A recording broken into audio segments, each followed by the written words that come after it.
on to ill effects of irrigation.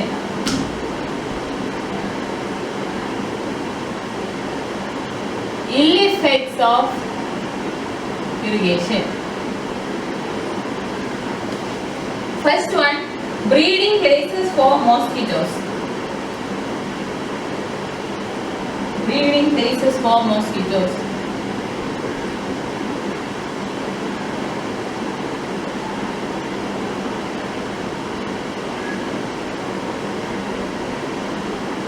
Right.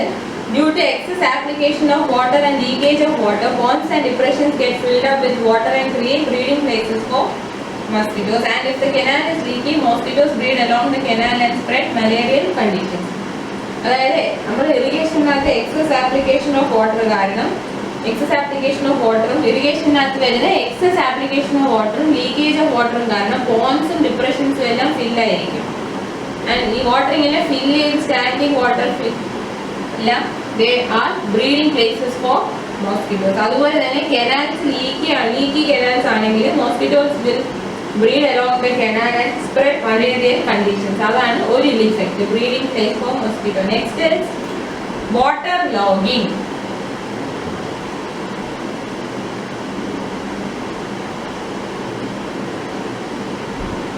Water logging means if the water table is near the ground surface, over irrigation may raise the water table.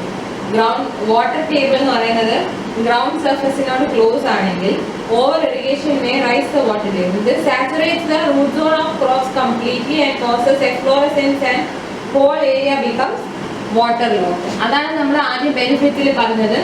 Improvement in ground water സ്റ്റോറേജിൽ ഒരു point പറഞ്ഞായിരുന്നു.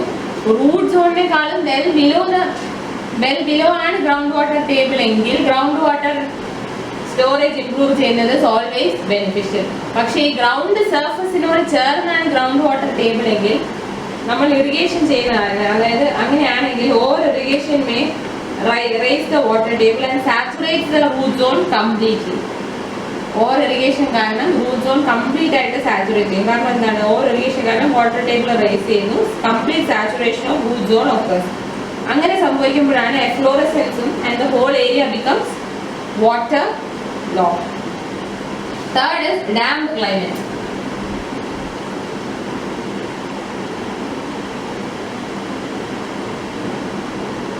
Dam climate അതിൽ പറയുന്നത് എന്താണെന്ന് വെച്ചാൽ areas which are already damp and cold. Already damp and called ആയിട്ടുള്ള ഏരിയയിൽ നമ്മൾ irrigation provide ചെയ്യണമെങ്കിൽ അത് വീണ്ടും ഡാംപ് ആൻഡ് കോൾഡർ ആവത്തേ ഉള്ളൂ. എപ്പോഴും നനഞ്ഞ് തണുത്ത് കിടക്കുന്ന ഏരിയസിൽ നമ്മൾ വീണ്ടും ഇറിഗേറ്റ് ചെയ്യുമ്പോൾ അത് കൂടുതൽ നനഞ്ഞ് തണുത്ത് തന്നെ കിടക്കും. അതാണ് damp climate.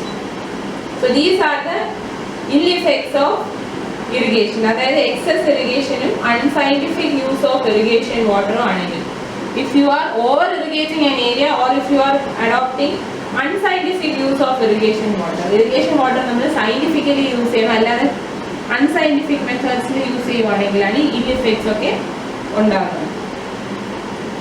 So these are the ill effects of irrigation. Next is types of irrigation.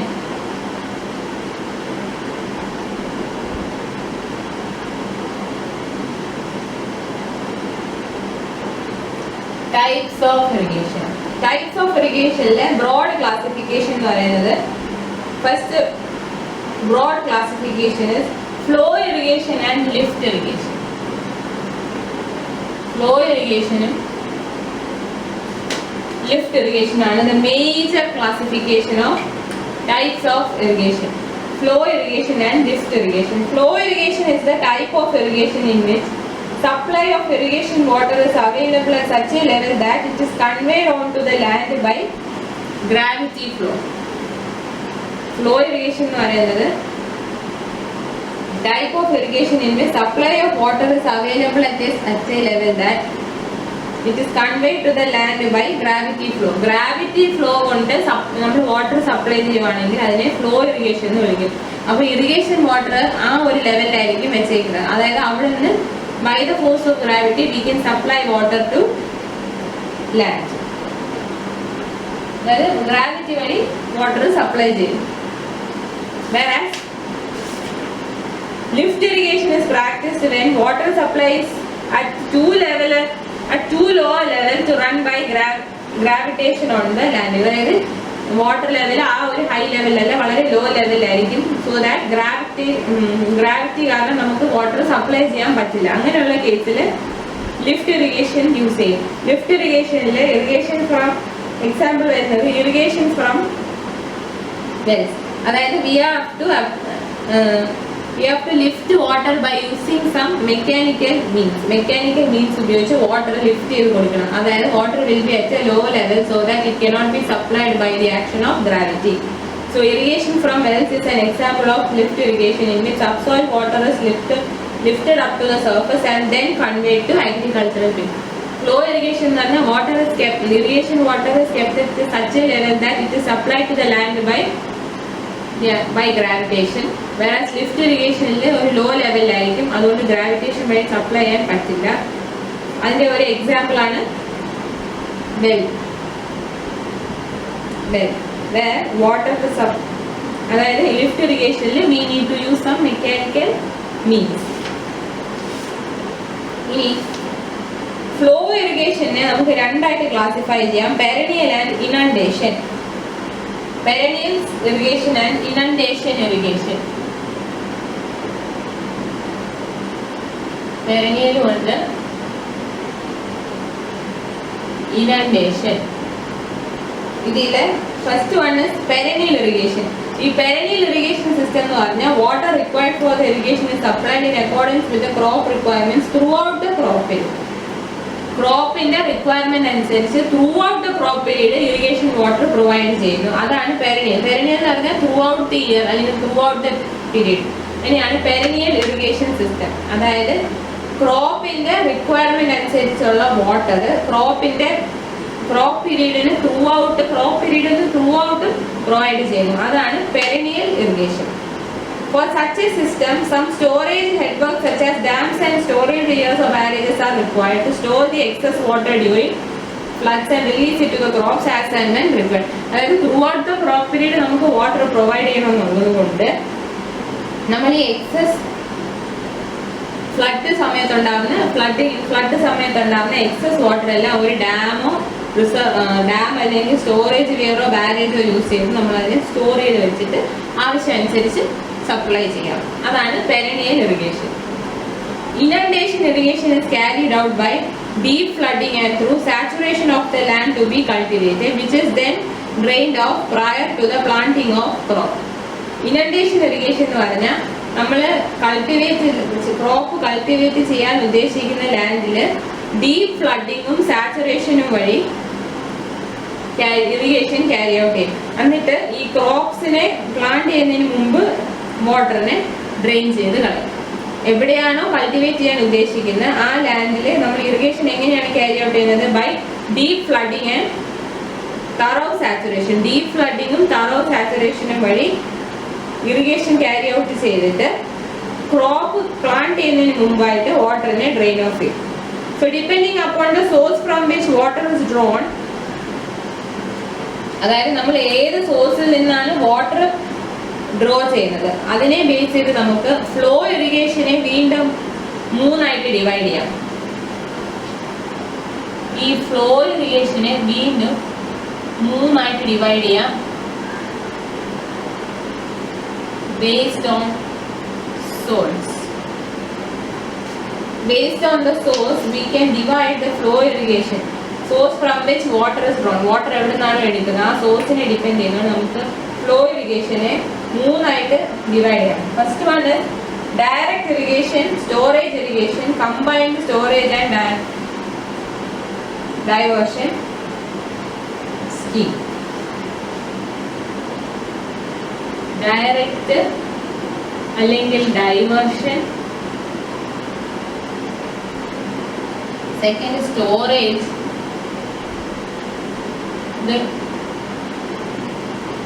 combined storage and diversion.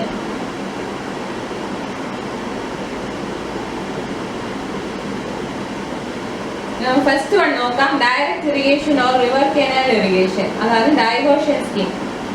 In direct irrigation system, Water is directly diverted to the canal without attempting to store. ഇവിടെ നമ്മൾ water store ചെയ്യാതെ റിവറിൽ നിന്ന് വാട്ടറിനെ store ചെയ്യാതെ direct ആയിട്ട് കനാലിലോട്ട് divert ചെയ്ത് വിടും.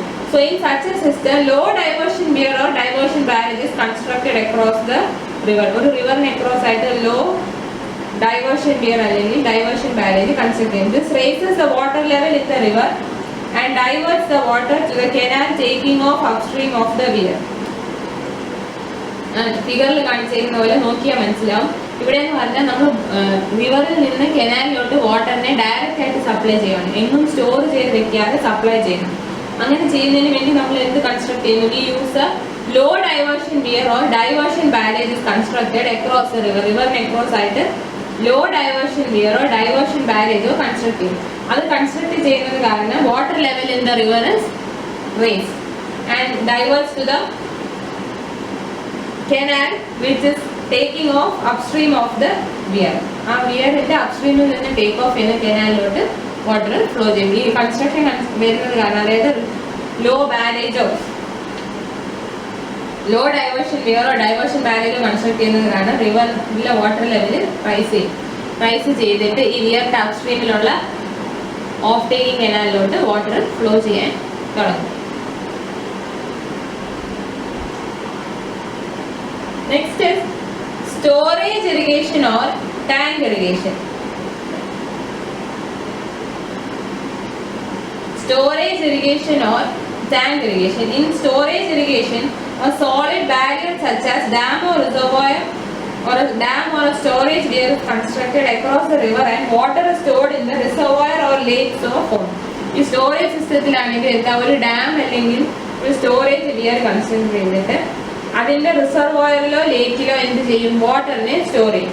അതിന്റെ requirement അനുസരിച്ച് ക്രോപ്പ് റിക്വയർമെന്റോ ഹൈഡ്രോ ഇലക്ട്രിക് പവർ ജനറേഷന് അനുസരിച്ച് പിന്നെ റിവറിലെ ഫ്ലോ അനുസരിച്ച് volume of storage required is decided.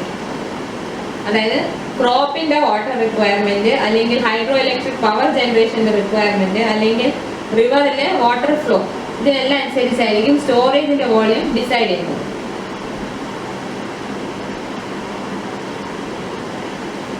ഈ ഡൈവേർഷൻ ഇറിഗേഷൻ സിസ്റ്റം എന്ന് പറയുന്നത് ഫോർ സ്മോളർ മാഗ്നിറ്റ്യൂഡ് ആണെങ്കിൽ storage irrigation scheme is for a bigger magnitude and for more expenditure. ഇപ്പൊ ഡൈവേർഷനകത്ത് നമ്മൾ ഡയറക്റ്റ് കൺവേ ചെയ്യുന്നു, സ്റ്റോറേജ് ഒന്നുമില്ല. അതേസമയം സ്റ്റോറേജിനകത്താണെങ്കിൽ ഒരു ഡാം അല്ലെങ്കിൽ ഒരു സ്റ്റോറേജ് വിയർ കൺസ്ട്രക്ട് ചെയ്ത് അതിന്റെ റിസർവോയറിലോ ലേക്കിലോ വാട്ടർ സ്റ്റോർ ചെയ്യും. ഇതിന്റെ വോളിയം എന്ന് പറയുന്നത് എത്ര റിക്വയർമെന്റിന് അനുസരിച്ചാണ് അതിന്റെ വോളിയം ഡിസൈഡ് ചെയ്യുന്നത്. അതായത് depending on the water requirement of crops or hydro electric power generation and the flow of water in the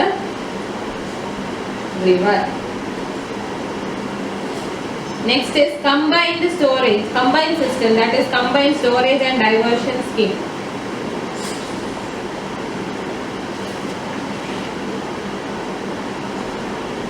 Combined scheme adopt ചെയ്യുന്നത് where water is first stored in the reservoir at the upstream of the dam and this water is used for water power generation. ആദ്യം നമ്മൾ വാട്ടറിനെ ഡാമിൽ store ചെയ്ത് വെച്ചിട്ട് water power ജനറേഷന് use ചെയ്യും. ഈ power ഹൗസിൽ നിന്ന് വരുന്ന ഡിസ്ചാർജിനെ തിരിച്ച് റിവറിലോട്ട് വിടും. To the downstream side of dam, the sufficient quantity of flow is again available in the river and at a suitable location a pickup weir is constructed. അതായത് ഈ കമ്പൈൻഡ് സിസ്റ്റത്തിൽ നമ്മൾ വാട്ടർ സ്റ്റോർ ചെയ്ത് വെച്ചിട്ട് ഹൈഡ്രോ ഇലക്ട്രിക് പവർ ജനറേഷൻ ആണ് use ചെയ്യുന്നത്. ഈ power generation use ചെയ്തതിന് ശേഷം പവർ ഹൗസിൽ നിന്ന് വരുന്ന ഡിസ്ചാർജ് ഉണ്ടല്ലോ, അതിനെ തിരിച്ച് റിവറിലോട്ട് വിടും. റിവറിലോട്ട് വിടുമ്പം റിവറിലെ സഫീഷ്യൻ ക്വാണ്ടിറ്റി ഓഫ് വാട്ടർ ആവും. വീണ്ടും ആ വാട്ടറിനെ പിന്നെ ആ റിവറിൽ നമ്മളൊരു പിക്കപ്പ് വിയർ കൺസ്ട്രക്ട് ചെയ്യും which diverts water from the river to the canal. ഒരു പിക്കപ്പ് വിയർ കൺസ്ട്രക്ട് ചെയ്തിട്ട് ഈ വരുന്ന വാട്ടറിനെ കനാലിലോട്ട് കൺസ്ട്രക്ട്. അപ്പോൾ ഇതിനകത്ത് നമ്മൾ വാട്ടർ സ്റ്റോർ ചെയ്യുന്നത് ഹൈഡ്രോ ഇലക്ട്രിക് പവർ ജനറേഷന് വേണ്ടി. പവർ ജനറേഷൻ കഴിഞ്ഞ് വരുന്ന വാട്ടറിനെ റിവറിലോട്ട് വിടുമ്പോൾ റിവറിൽ സഫീഷ്യൻറ്റ് എമൗണ്ട് ഓഫ് വാട്ടർ ആവും. അതിനെ പിക്കപ്പ് വിയർ ഉപയോഗിച്ച് നമുക്ക് കനാലിലോട്ട് കടത്തി വിടാം. So these are the types of irrigation.